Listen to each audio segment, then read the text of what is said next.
Welcome to another edition of The Chat. I'm Catherine Glaspie, Public Information for Chatham County.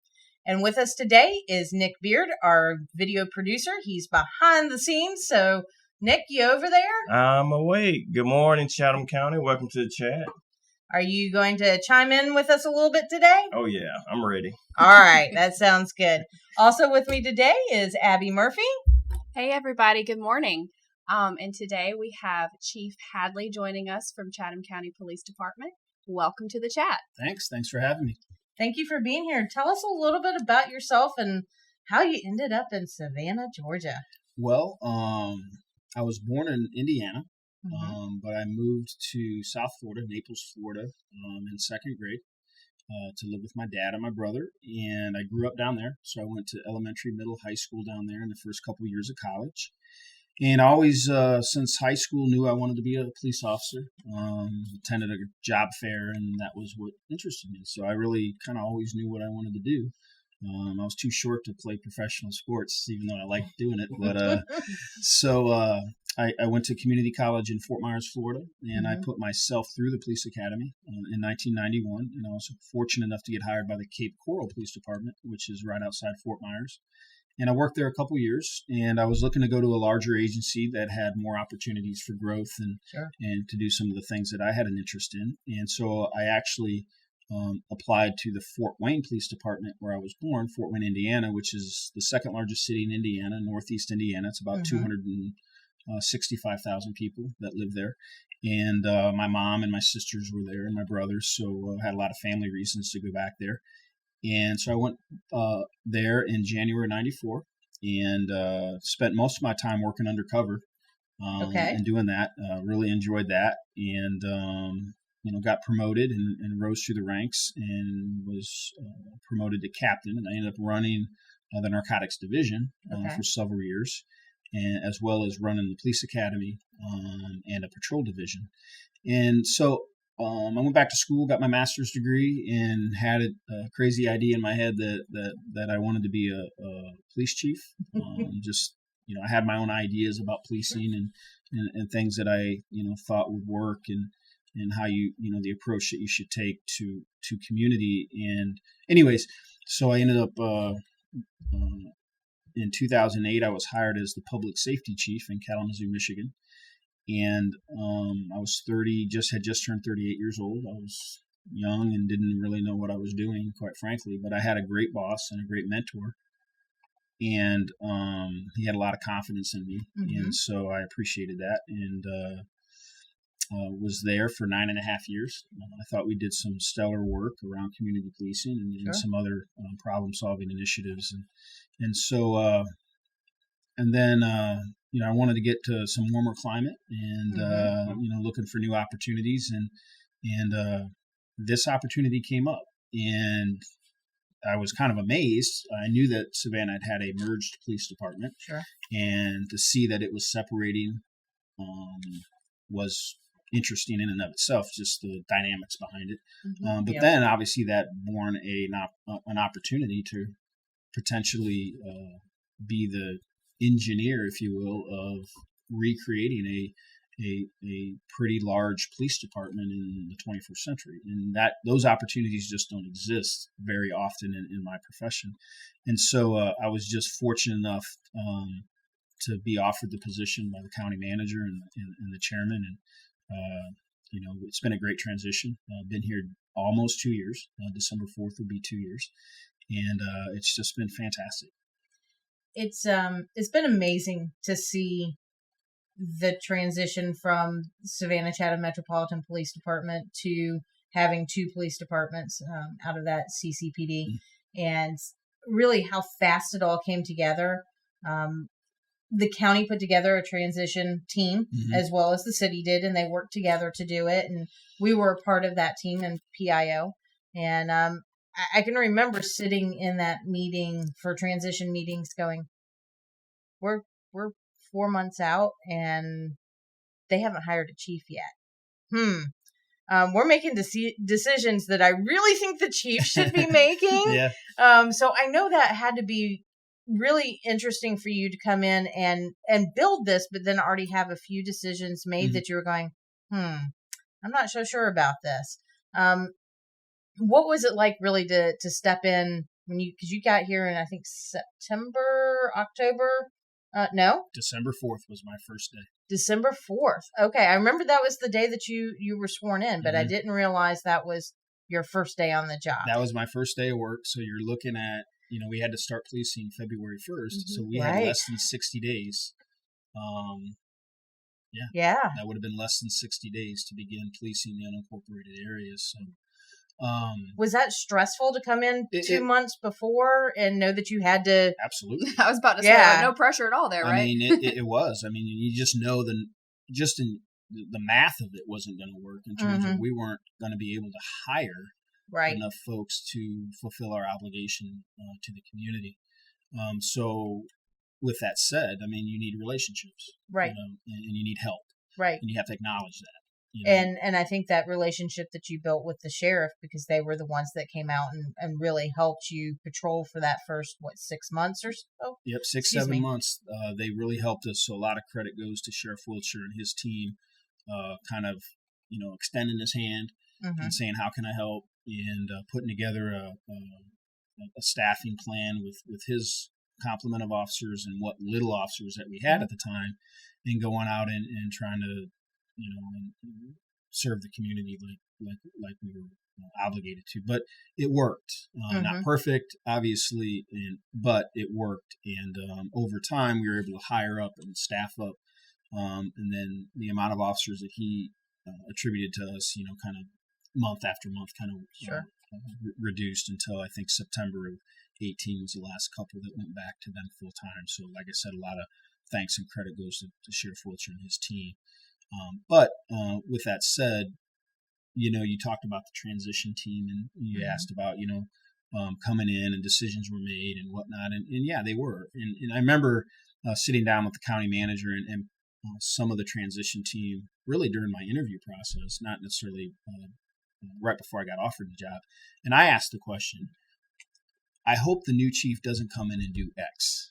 Right. Because I wanted to know from them, you don't want to come in and disrespect their work and act as if you're all knowing and, I'm going to do it my way when decisions had to be made out of necessity. So coming in, as a chief, what could I live with, or what maybe I could change or tweak or move in a new direction later on down the road, because you had to kind of triage, your decision making and make sure that you were making the most important decisions first and leaving some of the others, for later, because you didn't have the necessarily energy or time to affect, the change that maybe you wanted to see. So I really tried to honor the work of the transition team at the same time, kind of putting, I hate to say my fingerprint, because it's really not Jeff Hadley. It's really about our team. And, and, honestly, and I'd even told the county manager this, because he had selected 2 assistant, interim assistant chiefs before I got here. And I was kind of like, I thought I was going to, get to do that. And of course they were interim and I could have, went in a new direction, but what fantastic picks. I mean, Terry Shoup and Julie Tolbert just have been phenomenal. And they both got their strengths and brought that to the table. But first and foremost, just their commitment. I mean, when you have people that are committed to doing a good job, I'll take that over talent any day of the week and twice on Sundays. And you do have an incredible command staff, not just your assistant chiefs, but your command staff has been. I sit back and I watch. I mean, I've been in and out of law enforcement for a number of years on the civilian side of it, and I can see how sometimes they don't work together as a team, the command staff. Sure. I've never seen that with your command staff. They always, at least from outside appearances, they always work together. And I think that's a really interesting thing to see, leadership always coming up with the same decisions. Yeah, and I think, that's just kind of the tone we set from the beginning. My approach has always been about teamwork and relationships, whether it be internally or externally. You try to set your ego aside, institute your best judgment, collective judgment. And I think that's what we've been able to do. And we really wanted to set that tone from the beginning, because we had and still have the opportunity to shape our culture. Yeah. And so everybody's sitting back and watching, what is the chief doing? What is the assistant chief doing? How are they handling things? And we wanted to make sure that we had a culture of inclusiveness, of teamwork, of listening, of treating our employees well. That doesn't mean everybody gets what they want, and that doesn't mean, it's Skittles and rainbows every day. But what it does mean is we're going to treat you as a human being. We're going to treat you as a person and not a number. We're going to listen to you. We're going to give you your fair opportunity to put forth your ideas or explain your point of view. And at the end of the day, decisions have to be made. Sure. But I really think that's really how we've tried to drive the organization, because my philosophy is if we're treating our employees well, they're going to go treat the public well. Exactly. I agree. Right? I mean, it's really kind of basic human nature. And so going by that, I think that has transferred out into the community and the work that the officers have done on a daily basis, because they are the ones that matter most. In my opinion, there's more of them. Right. They have the most contact with the public. And so if they feel good about their employment by and large, and they feel like they're being treated well and they're, valued, then they're going to go value the community. And so I always thought, and I still believe, what was wanted or expected from CCPD is they want to see you and they want to know you. Absolutely. And so that was kind of my, marching orders, if you will, like go meet your community, go date them. Right. I mean, we have an arranged marriage with our community. Sure. Any police department has an arranged marriage with their community, and it's how you handle that marriage, like any marriage, right, or relationship. Sure. How much do you put into it? How much do you value it? And if that comes through on a day-to-day basis by our officers and by everyone in the organization, when trouble comes, because it will, there'll be differences and conflict. There could be a controversial officer-involved shooting. There could be some other incident. When you've built up enough credibility and legitimacy with your community because of the work that you've done every single day, then your community will, number one, support you or give you the benefit of the doubt, or allow you to make mistakes if you fess up and own up to, hey, we could have done that better, or we should have done this better. But you only get that when you put in the work on the front end. And so that's kind of our consistent message throughout the organization on a daily basis. I think it's a great way of handling it and looking at it. And I do want to back up for just a second and make sure that people understand where you guys patrol. So you guys handle all of our unincorporated Chatham County areas. And that's, we recently, the county manager was on the show and he called it the city of Chatham. Yeah. And I think that helps people to really kind of understand it. Yeah. You're not in a city, but you get treated like you're your own city. Yeah. Right. And that's your responsibility, but that's a huge area. That's everything that isn't in a municipality. So you have little pockets over here and little pockets over here and a big pocket over here. How do you manage that? How do you handle getting officers to all those areas?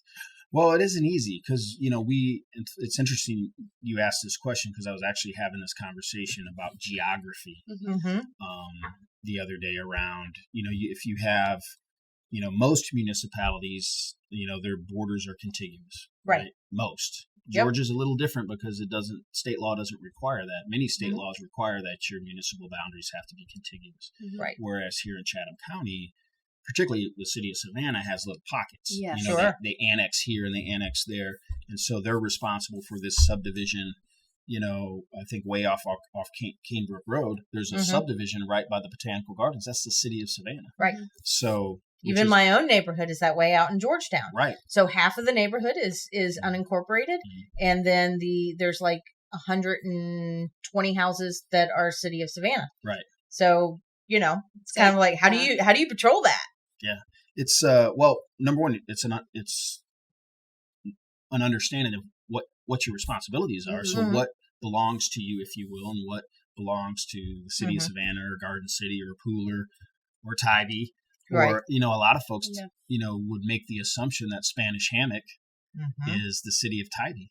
Right. But it's not. Yeah. It's the unincorporated parts of Chatham County. So we actually patrol that. And we patrol 80 the road that goes out to Tybee Island. Mhm. So,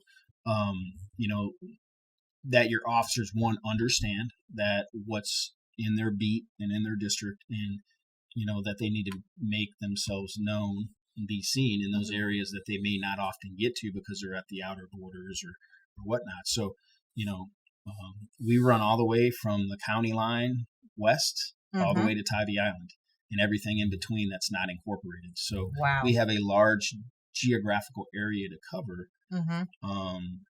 And so that can create its own problems in terms of presence, in terms of response times, Sure. and things of that nature. But I think by and large, we've done a pretty good job. We do a daily activity report every night or every shift, so day and night. And in that, I hate to say mandated, but I guess I've mandated, I want to see your community engagement activities. I mean, you're going to get, information on crimes and things of that nature. But what I'm equally interested in is the community engagement that the officers are doing every single day. Yeah. You want to make sure it has to be the expectation. Sure. What you also have to do is build that into your reward system. Oh. So what traditionally law enforcement has done for many years, and maybe some agencies still do, which I would scratch my head why, it's been when you want to get promoted or you want to go to the specialty unit, it's all stat driven. How many arrests did you make? How many tickets did you write? Things of that nature. Equally, I want to know, tell me your most important community engagement that you did in the last 6 months that stuck out to you. That's balance. Sure. That's community policing. So I'm really not, I could go out and write 1,000 tickets and probably create more problems than I solved. Absolutely. Right. So I'm more interested in problem solving. I'm more interested in, of course, doing the right thing. And not that you're a byproduct of what we do. You're going to make arrests and you're going to have to write citations for a variety of reasons. But that's just not my focus. I mean, we want to solve problems. We want to make, lives better for people. Well, it's the serving part of protect and serve. Absolutely. Yes. Absolutely. And so, instilling that in your culture and in your organization and in your reward system is going to leave you in a good place. So if me as the individual officer, we all want something selfish out of our career, right? Sure. We want a pay raise, we want to get promoted, or we want to do this or that. So if the organization sets the reward for moving up or getting what you want, that's in line with, what's best for the community, then you're in a good place. Right.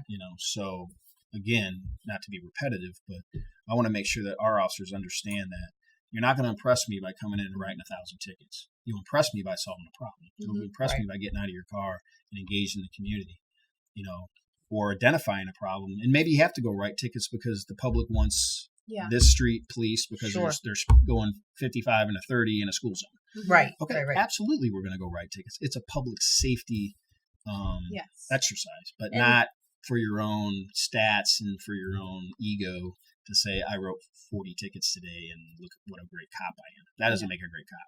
And sometimes you have to hear from the community, know what those problems are to solve them. So if people are having a problem in their neighborhoods, if they're having crime problems, they actually have to let you know. And how do they let you know? By you. The onus is on us to get out of our car, to meet them in their place, on their lawn, in their driveway, at the park, even at the convenience store, to be welcoming, to be friendly, to be approachable. And when you start building those relationships in your neighborhood, because you're going to be policing that same neighborhood when you're working your 12-hour shift, right? Sure. So those folks that even may be distrustful of the police or apprehensive, once you get to know them, the badge and the uniform kind of melts away. And they're looking at you as a human, as Abby, as Catherine, as Nick, and go, oh, Officer Nick, hey, down the street, I think these young kids are breaking into cars, or, this house, there's a lot of loud music, or whatever it is, whatever, affects their quality of life. And once they let you know that, then it's our obligation to go and try to help solve those problems as best we can. That's awesome. I mean, it's nice to have a police department like that. all police departments should be like that. Yeah. I think we're seeing a shift to police departments to do more of that in community engagement. But sometimes we're stuck in our ways, and we still see a lot of traditional policing here. Well, you have to be intentional about it. Yeah. And you have to, as an administrator, you have to pay attention to what's going on, albeit those daily activity reports, and you got to constantly, kind of push it, and make sure that it's happening. And again, you build it into the reward system, and then you hold your captains accountable. Hey, why isn't this happening in your precinct? Right. That's just kind of what I've asked you to do. Is it unreasonable? Is it, but our command staff's on board. They get it. They enjoy it. They're not doing it begrudgingly, or that's not the way I would do it. I mean, I think we're all lockstep in on our approach to how we want to police the unincorporated areas, and also be good partners to the other agencies here in the county. So.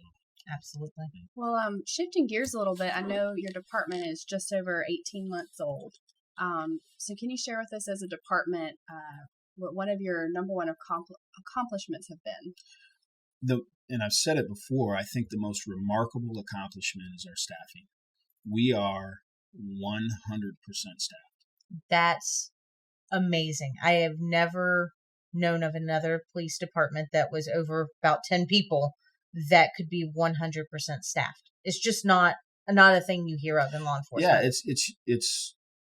I mean, I don't know what the silver bullet is, quite frankly, but I'll take it. Yeah, and it's a team effort. I mean, everybody in this room had a part in it. The entire staff, the county manager, the county board, the county chairman. I mean, everybody made decisions and made commitments and put their back into a whole lot of work to make us where we're at today. So, I mean, it's a total team effort for Team Chatham.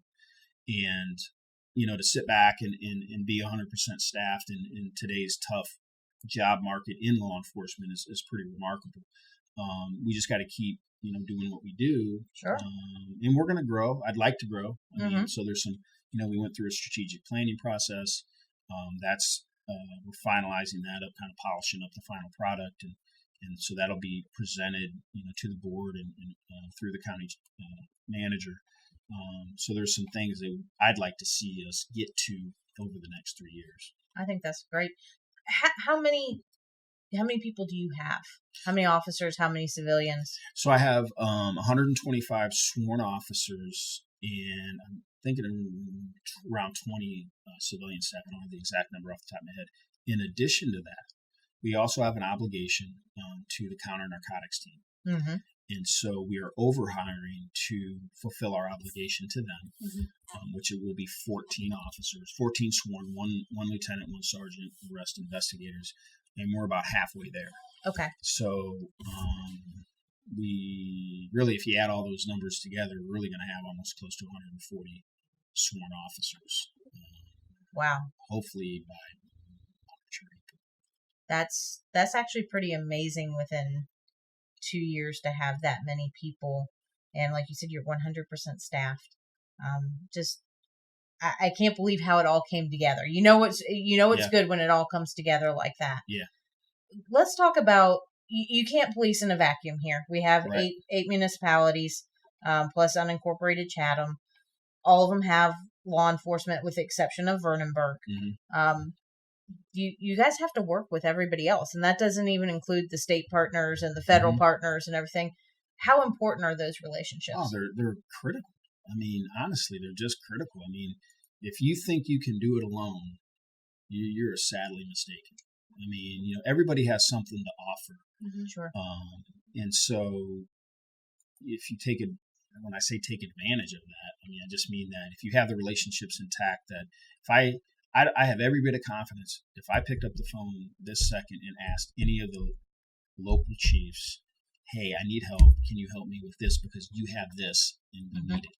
I have no doubt they would say yes, unless there was just some reason they couldn't. Sure. And vice versa.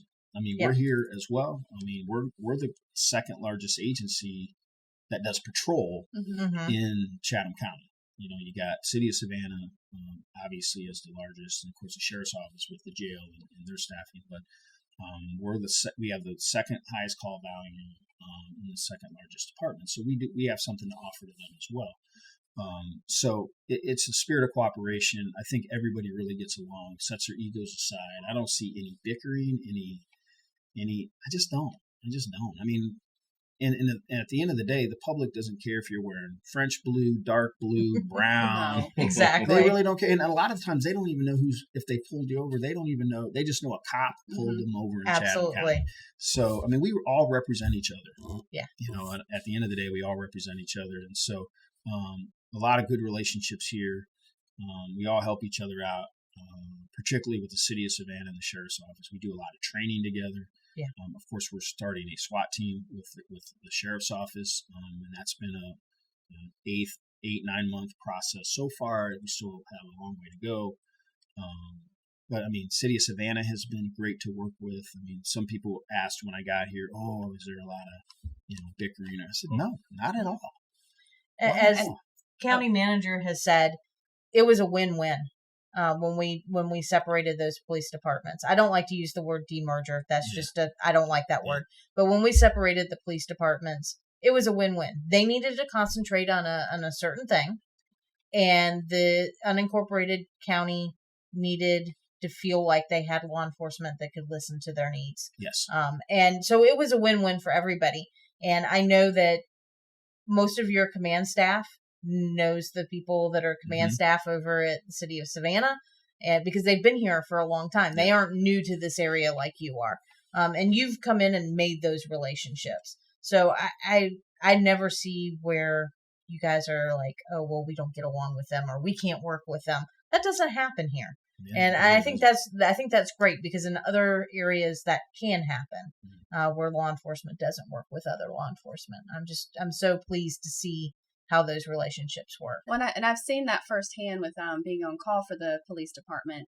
I'll get some calls from reporters, and they'll say that they saw Chatham County Police vehicle out at a scene, and it turns out that they're assisting. So a lot of times y'all are helping all around the county, no matter what municipality. So it's just great to see that y'all are offering that support. Yeah, yeah. I mean, I think our men and women really truly get that. I mean, I'd be disappointed if they didn't. Absolutely. Abby, final thoughts for today? Do y'all have any upcoming community events? I know you have Coffee with a Cop sometimes. Do you have anything like that that's happening soon? We're going to do a couple Shop with the Cops. Okay. So we're going to be working with iHeartRadio and Bill Edwards and the Ronald McDonald House to do a Shop with a Cop with them. We're also developing our own and working with some of the local major retailers to get some gift cards and then identify some families and children that could benefit from a Shop with a Cop. So we got those things coming up just in the next, probably 30 to 45 days. That's awesome.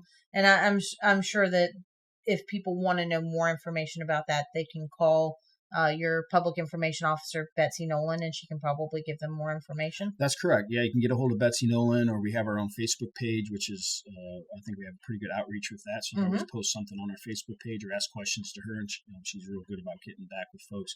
You can always email me at jhadley@chathamcounty.org. I'll try to answer you as best I can or direct you where you need to go if you have questions. So, I just appreciate all the support we've gotten, certainly from our governmental partners and the county itself, but the community as well. They've been fantastic. And when they go out and pat our officers on the back and say thank you, it really does mean a lot. I mean, it does mean a lot to them. They may not always express it because they may be shy or, oh, no big deal. But I can tell you at the end of the day, it is a big deal to them. So thank you. Absolutely. Nick, any final thoughts? No, I'm really proud of the police department. And I know, Chief, you spoke earlier about the difficulties to get into being staffed 100%. And as awesome as it is being staffed 100%, I think you guys must be doing something great that you're able to retain the officers that you have. So for anyone who has an interest of becoming a police officer, kind of explain, what are you guys doing that's so great that once you are 100% staff, you're making it where people don't want to leave and you're not having this high turnover rate? Yeah, that's a very good question. And I think, again, you try to put your finger on it. And what I think what we consistently come back to is just how we treat our employees. We really try to treat them as a person. We engage them. We want to let them know they matter, that we care about them. again, not trying to be all Pollyannish and it's perfect No. and everything, but I really think there's a great intention around Mm-hmm. that. And our officers are our best recruiters. Absolutely. I can put ads up and put billboards up and do all kinds of stuff, but word of mouth travels pretty quick. And when our officers tell other officers, you want to come work for Chatham County, because, and when I say county, I'm not saying just the police department. Mm-hmm. A lot of our officers give a lot of credit to human resources and just the tone at the county and how they treat their employees. They feel like they matter. Right. They really, really feel like they matter, and that there's somebody. And so, again, I don't want to take all the credit. I mean, it's a team effort, but specifically to the police department, we want our officers to know that they're going to get trained, they're going to get good equipment, they're going to be treated with respect, and it really is a good place to work. And so, and they have opportunities. I mean, they're going to have opportunities to grow and do some of the things in their career that will benefit them in the long run. So that's what I'd like to think, what keeps people where they're at and keeps them as members of the Chatham County Police Department, because they have choices. Sure they do. A lot of choices around here to work. A lot of people hiring, and so it's kind of competitive. And again, the county commission is great with the pay and the pay plan and everything. But I'd like to think, not everybody stays just because of the money. Right. I mean, I think people stay because of the organization as a whole. And I think we do a lot of things right in Chatham County and at the police department. So, Chief, any other things that we haven't covered today that you really wanted to cover? I want to thank you guys. Oh, thank you. What maybe most folks don't remember is the branding of the police department. Abby had a huge, Her blush. but won or got second in a national award. Yes. For the branding of the police department. And so, thank you, for making us look good. Well, we've really enjoyed working with y'all. It's always a pleasure to work with your department. It really is. You're very easy to work with, and it is a team effort. Thanks. But no, I mean, I just want to say that there's a lot of thanks to go around. A lot of credit goes to a lot of folks, and again, it's a team effort. Team Chatham, and just proud to be here, and I don't plan on going nowhere. So. Well, good. We don't want you to go anywhere. We like having you here. I have to say that it has been probably one of the highlights of my career to help transition back to the county for the police department, and working with Abby on the branding and working with you guys and your public information until Betsy came on board, and then still helping with the on-call stuff. I mean, that I have to say that's really it's fulfilling for me as a public information person to do those things and see us really reaching out to our community. Obviously, we wouldn't work. None of us here would work in government if we didn't want to reach out to our residents and make this a better community to live in. And I'm really appreciative of you guys for stepping up and doing the kind of policing that you do. Well, I appreciate that. And I think what the test will be, 10 years, 15 years from now when we're all gone. Or maybe some people will still be. Maybe I'll still be here. But I'm just saying, when we reflect back and look at where we started and where we're at, 15, 20 years prospectively, and our legacy will be that. Right. And if there's going, wow, that's a heck of a police department. Yeah. And look what who did that back in the day. Right. We'll be all of us will be proud to say we had something to do with it. Absolutely. And I think that'll be the legacy of the county and the Chatham County Police Department. I think you're absolutely right about that. Well, Chief, we're going to have you back on the show in the future. We're going to have some of your officers on the show in the future. You guys have such a great story to tell, and this is a perfect place to do it. So thank you for being here today, and we will have you back probably in the next couple months. And so everybody just join us again next time for another edition of The Chat.